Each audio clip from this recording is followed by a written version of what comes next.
Hello everyone, today I'm going to be showing you how to create a Minecraft 1.11.2 spigot server or Bukkit server, whichever one you prefer. So, the first thing you want to do is you want to open up Google Chrome or your favorite browser and go to Google or your search engine and type Git. And don't go to the Wikipedia page, go to git-sem.com right here, and then go ahead and download it for Windows. And go ahead and go through the install process just like normal, pretty much all the default options. And when you see something about bash running from the Windows console, make sure that's checked. You want things to run through the Windows command prompt, not a separate program.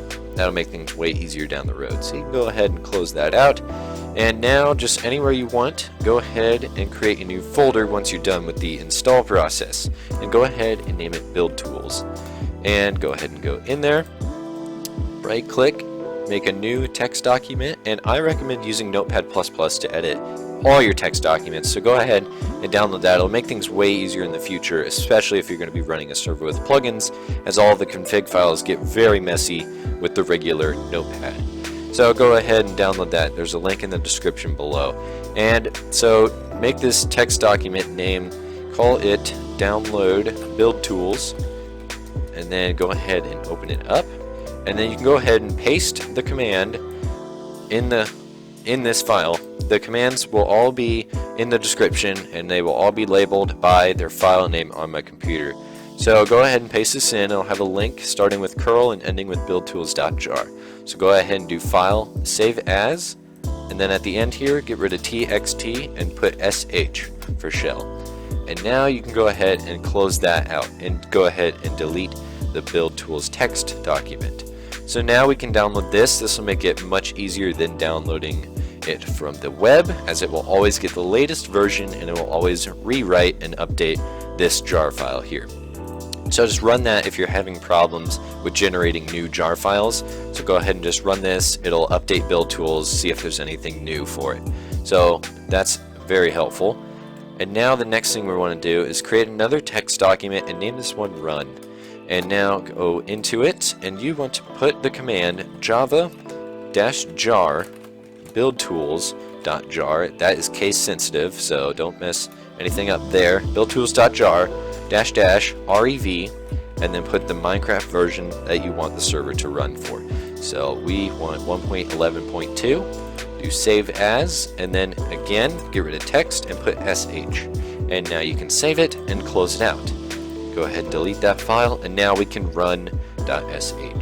So go ahead and open this up. It may take quite a while. It may take up to probably about 20 to 30 minutes, and you may have to run it a couple times. But I only had to run it a couple times on my laptop about a year ago. I haven't had sort of any of those problems recently. But it also depends on your internet connection, because it's downloading a bunch of files and recompiling jar files. So just once that's done, go ahead and we'll get ready to continue on with the next step. Alright, so once that has finished, you should see two jar files, Craft Bucket and Spigot, right here. And now on to the next part, which is port forwarding. Yay, everybody loves port forwarding. Not really. This can be kind of confusing, but with enough practice you can get it down and know exactly what you need to do every time. So your router may be different from mine, and so that may lead to some problems and confusion when finding the options that we're going to go to and change. But just look up your router name, or just ask in the comments. Someone else might know, or I might be able to help you out. So open up your web browser again, because we're going to need that in just a second. And in the Windows Start menu, type CMD to open the command prompt. Now type ipconfig, so ipconfig. Press enter, and now you'll see default gateway. So if it has a bunch of random letters and numbers there, ignore that and pick the number below it. So it should start with 192. And now enter that number into your address bar in your browser. So I'll do 192.168.0.1 and press enter, and it will take you to your router's main page. Now this part may also mess some people up, because you're going to wonder, what's the username and password? Well, it's not your router name and router, well, Wi-Fi password. This is actually mostly found on the bottom of your router. This is the default password and username to get in and change the settings. Most people don't change it. I never change mine, so mine is admin and password. Yours may be different. Excuse me. Just go look it up if you need some help on that. So go into your router, and now some stuff here is going to be blurred out. Don't worry, it's just for safety on my end. Once this is done loading, man, it's taking a while. There we go. Alright, so now find something that says Firewall, port forwarding, game servers, or virtual servers, or something along that. So go to that type of page.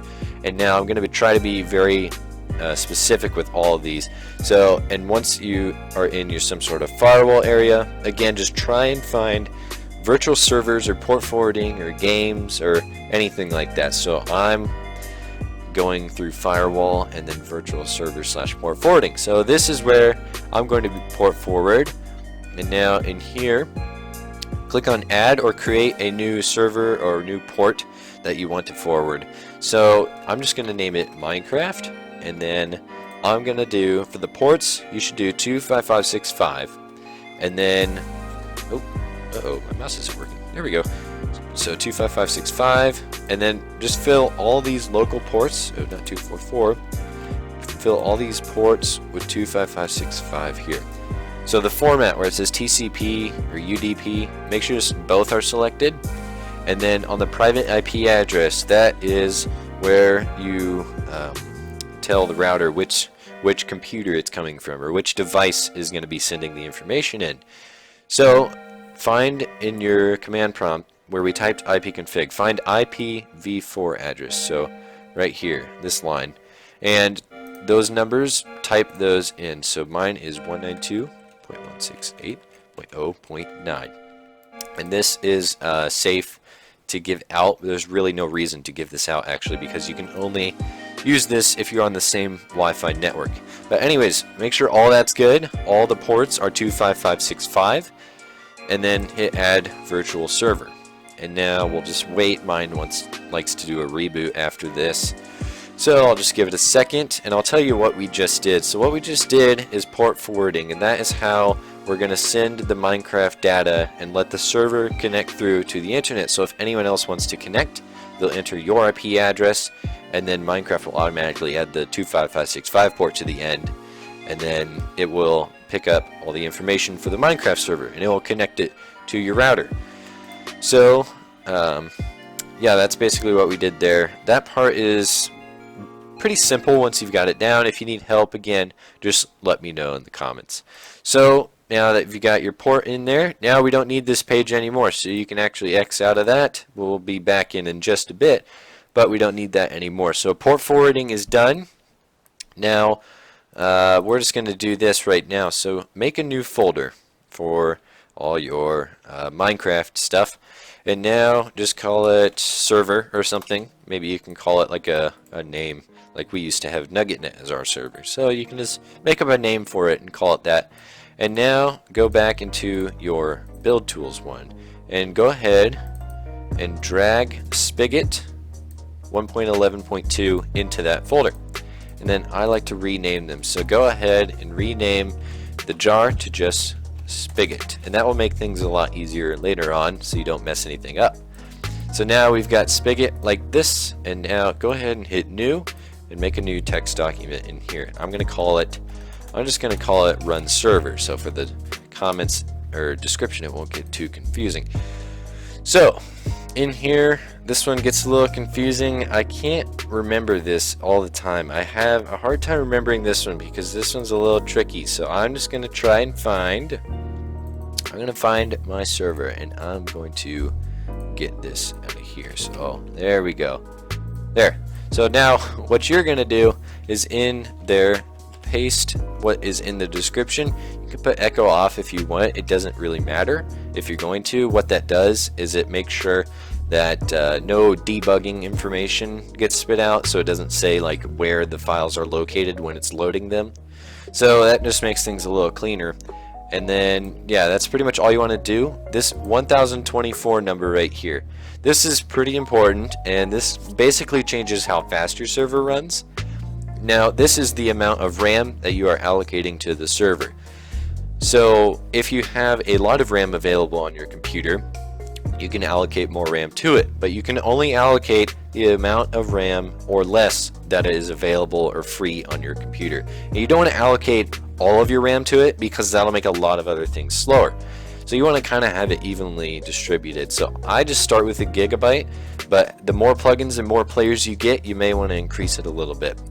So now that you've got that, do file save as, and then instead of txt and sh, you'll put bat at the end of that.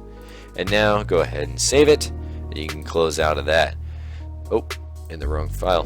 There we go. Now again, just delete that text document, and now we're ready to run the server. So go ahead and double click it.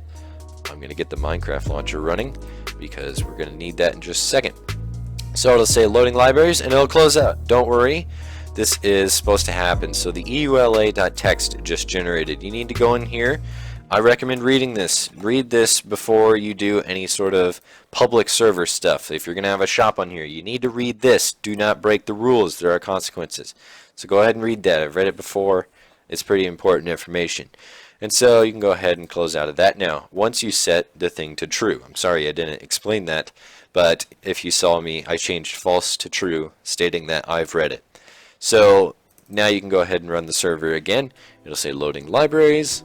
Please wait, and there we go. So now it's starting up. If you want to double check that it's all running on 1.11, see if you can scroll to the top. There you go, 1.11.2. So it's all working there.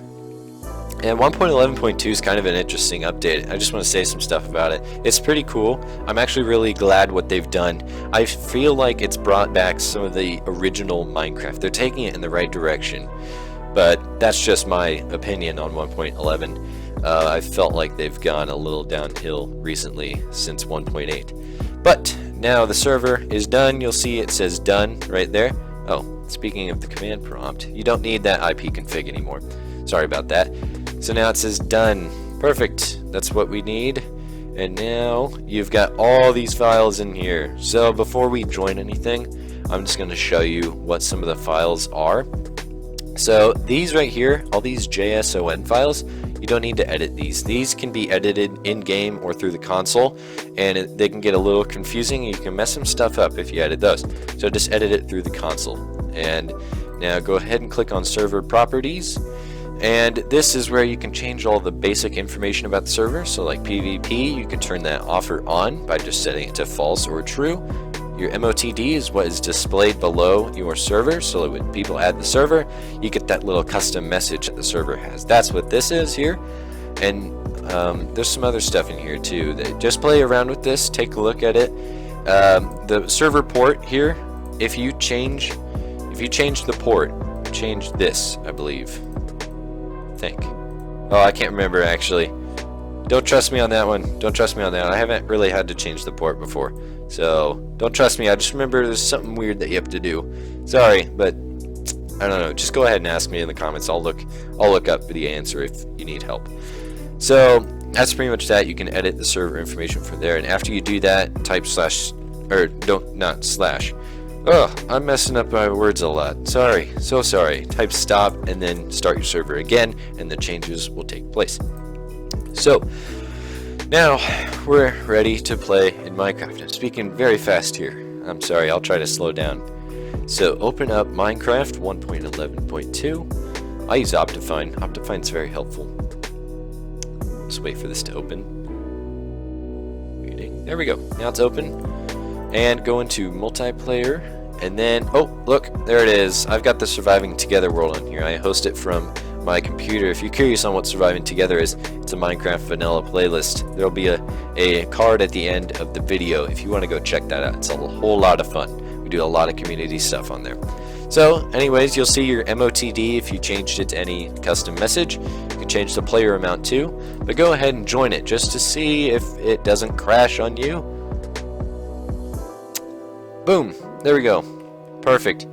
That worked just fine. There we go. Oh, I fell in a hole.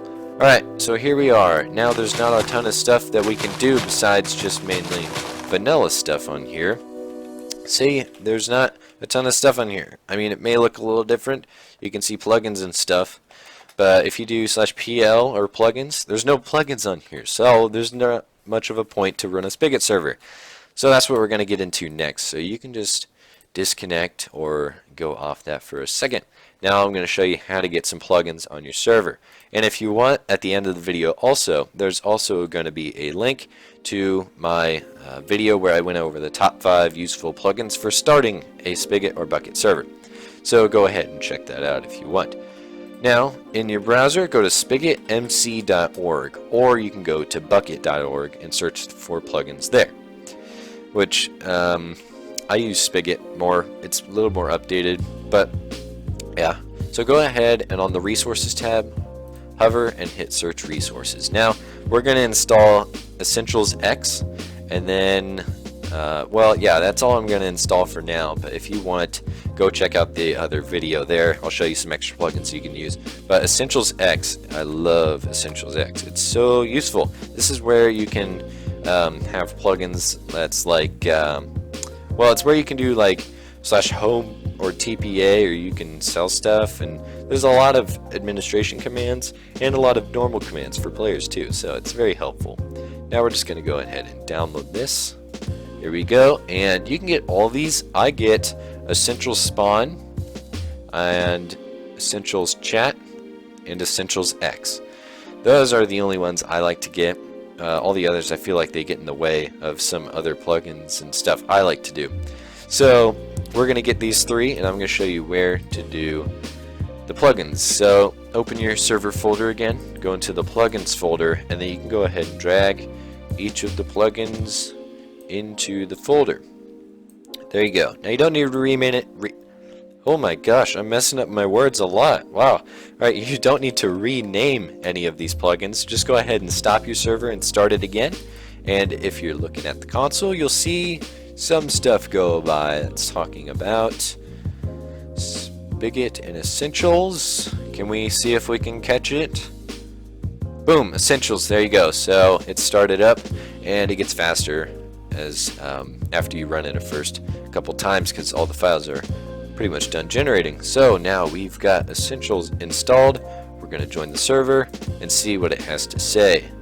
Now instantly when you join in, you can see if it's working by saying you have no new mail. That is what Essentials can do. You can send mail to other players. For instance, I believe this is actually gone. Yep. Oh wait, it's not gone. They bring it back. Awesome. I better mention this now. You can opt players from the console, and you're going to need to do that for at least yourself once. So just go ahead and hit opt, type opt, and then it's case sensitive, so do the name. So I'm opt now, and now I can do help, and I can see all 15 pages of these plugins, or not plugins, sorry, commands. I had to think of it there. Sorry, I pulled a blank. And you can do stuff like AFK or nuke, actually. I like nuke. Nuke is pretty cool. I better go in creative mode. Ah. Yeah, that's what nuke does. We were messing around with that earlier. Quite a bit of fun. Anyways, sorry about that. You can do a lot of stuff with this, and you can view your plugins here to make sure. Yep, we've got the 3 there. So perfect. You can learn more about these plugins on their website, or if you want me to, I can make a video over these plugins. Look at jungle. I never see those anymore. Anyways, so now we've got that done, but that's not really what we're kind of looking for here. We need other players to connect to our server, so I'm going to show you how to do that now. It's actually very simple. You may not have known it, but we've already actually done this. Port forwarding is how other people are going to connect to your server. All you need is your external IP. So you can find this from like typing what's my IP, or I like to go to ipchicken.com. I've always gone to this one since I first started making Minecraft servers, so I just always use this. You're not going to be able to see my IP on the screen though, so you need to, that blue number in the middle of the screen is what you need to give to the people who you want to connect to your server. But be kind of careful with this. Don't just put it out everywhere on the internet, because people can find your exact location in the real world using your IP address. But there is other options like getting no IP, which kind of redirects or changes your IP to be a set of words that you can give out to the people, so that can make it a little easier or harder for them to find you. But don't be too worried about this. Most companies nowadays use dynamic IPs, which actually just lead back to your internet providers.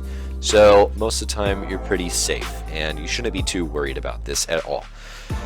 So just a word of advice. So take that IP, I'm going to copy mine here, and then you can go ahead and do direct connect or whatever. You can paste that IP in there, have your friend try this out too, and it should say loading terrain, and you're in. So that's perfect, because now that means that other people can connect to your server now, and that's exactly what you want when you make a server. So I really hoped I helped you out. If you have any questions, be sure to check the description for my Discord server link, as I am always open for help most of the time. Actually, I should have just said most of the time. Sometimes I don't have my phone on me, but I will always respond to you as fast as possible, and I would try to help everything I can for you. So thank you so much for watching. If I helped you out, be sure to hit the like button and subscribe for more Bukkit and server tutorials, and I do a bunch of other things as well, not just Minecraft. But if you want to check out some 5 Bukkit plugins that are great for starting your server, stay tuned to the end, and a new Minecraft series that well, what do you know, it's a village. That's beautiful. And a new Minecraft series that I'm starting in a vanilla world on 1.11.2 actually. So it's all up to date with this. You can go check that out in the playlist at the end of the video as well. So thank you so much for watching. I hope you enjoyed the video, and I will see you later. Bye!